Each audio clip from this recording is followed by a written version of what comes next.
Hello friends, तो आप सभी को आपके अपने यूट्यूब चैनल स्टडी 2.0 पे स्वागत है।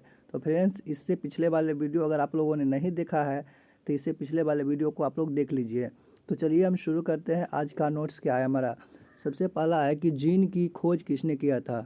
तो फ्रेंड्स याद रखिएगा, जो जीन का खोज था वो जोहान्सबर्ग ने किए थे। जोहान्सबर्ग ने जीन की खोज किए हुए थे। उसके बाद हमारा है कृत्रिम जीन की खोज किसने की थी। तो फ्रेंड्स जो कृत्रिम जीव का जो खोज था, कृत्रिम जीन का खोज हरगोविंद खुराना जी ने किए थे, जिनको नोबेल प्राइज से भी सम्मानित किया गया था, जिनको नोबेल पुरस्कार भी मिला हुआ है। उसके बाद तो ध्यान रखिएगा 1968 ईस्वी में इनको नोबेल पुरस्कार भी दिया गया था। उसके बाद हमारा नेक्स्ट क्वेश्चन है कि प्लास्टिड अर्थात लवक। लवक क्या होता है फ्रेंड्स। तो फ्रेंड्स ये प्लांट सेल में पाया जाने वाला एक लवक होता है, जिसे हम लोग कहते हैं प्लास्टिड अर्थात लवक कहते हैं। यह 3 प्रकार का लवक होता है फ्रेंड्स। यह होता है पहला वर्णी लवक, जिसको हम लोग इंग्लिश में क्रोमोप्लास्ट भी कहते हैं। दूसरा होता है आपका हरित लवक, जिसको हम लोग क्लोरोप्लास्ट भी कहते हैं। और तीसरा हमारा होता है अवर्णी लवक होता है फ्रेंड्स। तो फ्रेंड्स इसमें आपको वर्णिक लवक, हरित लवक और अवर्णी लवक को तीनों को हम बारी बारी से पढ़ेंगे। तो सबसे पहला हमारा है वर्णी लवक। वर्णी लवक क्या होता है। तो ये पौधों के रंगीन भाग का रंग निर्धारित करता है। जैसे कि मान लीजिए फिर फल, कोई भी फल जैसे आम होता है, पकने के बाद किस कलर का हो जाता है, पीला कलर का हो जाता है, या ऐसे रहता है हरा कलर का रहता है। तो उसमें जो कलर है ये इसी का कारण से होता है, इसी लवक के कारण होता है, वर्णी लवक के कारण। जैसे पहला हो गया, दूसरा हो गया आपका फूल। फूल में किसी अलग अलग टाइप के फूल होते हैं, गेंदा का फूल होता है, गुलाब का फूल होता है, उस सब में जो कलर होते हैं ये सारे वर्णी लवक के कारण होते हैं। तीसरा हमारा हो गया तना का भी रंग होता है।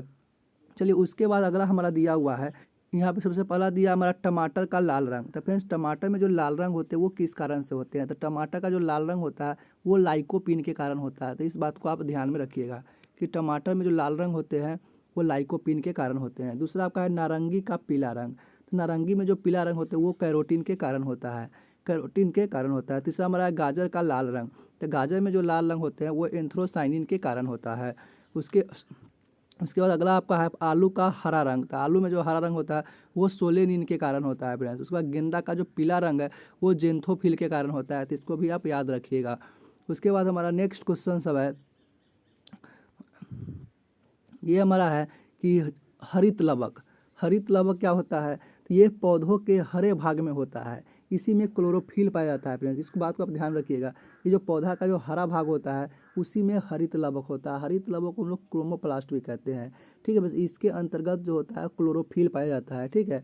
हरे भाग में होता है, इसी में देखिए क्लोरोफिल पाया जाता है। आप लोग जानते हैं कि क्लोरोफिल का यूज कहाँ होता है। प्लांट जो है अपना भोजन बनाने में क्लोरोफिल का प्रयोग करता है, ठीक है। उसके बाद आपका लगा है पत्तियों के केंद्र में मैग्नीशियम के एटम पाए जाते हैं। अर्थात जो पत्ती होता है, अर्थात जो पत्ता होता है उसका जो केंद्र होता है उसमें मैग्नीशियम के छोटे छोटे कण पाए जाते हैं, ठीक है। उसके बाद इसमें 14 से 1400 तक स्टोमाटा अर्थात रंध्र पाए जाते हैं।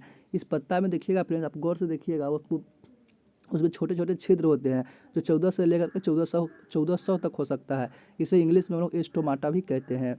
उसके बाद अगला हमारा है प्रकाश संश्लेषण की दर लाल रंग में सर्वाधिक जबकि बैंगनी रंग में कम होती है। अगर आपसे पूछता है कि प्रकाश संश्लेषण का रंग सबसे अधिक किस में होता है तो लाल रंग में होता है, और सबसे कम किस में होता है तो बैंगनी रंग में होता है। उसके बाद हमारा दिया है अवर्णी लवक। तो अवर्णी लवक का मतलब होता है वैसा पौधा का वैसा पार्ट जिसमें कोई कलर ही नहीं होता है, उसको अवर्णी लवक कहा जाता है। यह पौधे के रंगहीन भाग में पाया जाता है, जैसे कि भूमिगत तना। तो भूमि के अंतर्गत जो तना होता है उसमें कोई कलर नहीं होता है, जड़ वगैरह का कोई कलर नहीं होता है, तो ये अवर्णी लवक है। चलिए उसके बाद एक दो पॉइंट इंपॉर्टेंट पॉइंट है, इसको भी याद रख लीजिएगा। केंद्रक की खोज किसने की थी। तो केंद्रक की खोज फ्रेंड्स ये किया था रॉबर्ट ब्राउन ने, इसका खोज किया था 1831 ईस्वी में। तो इस बात को भी ध्यान रखना है। उसके बाद आपका केंद्रक के अध्ययन को हम लोग कैरोलॉजी कहते हैं, तो इसको भी याद रख लेना है। उसका प्रोटीन का कारखाना राइबोसोम को कहा जाता है। तो फ्रेंड्स आज के नोट्स इतना ही था।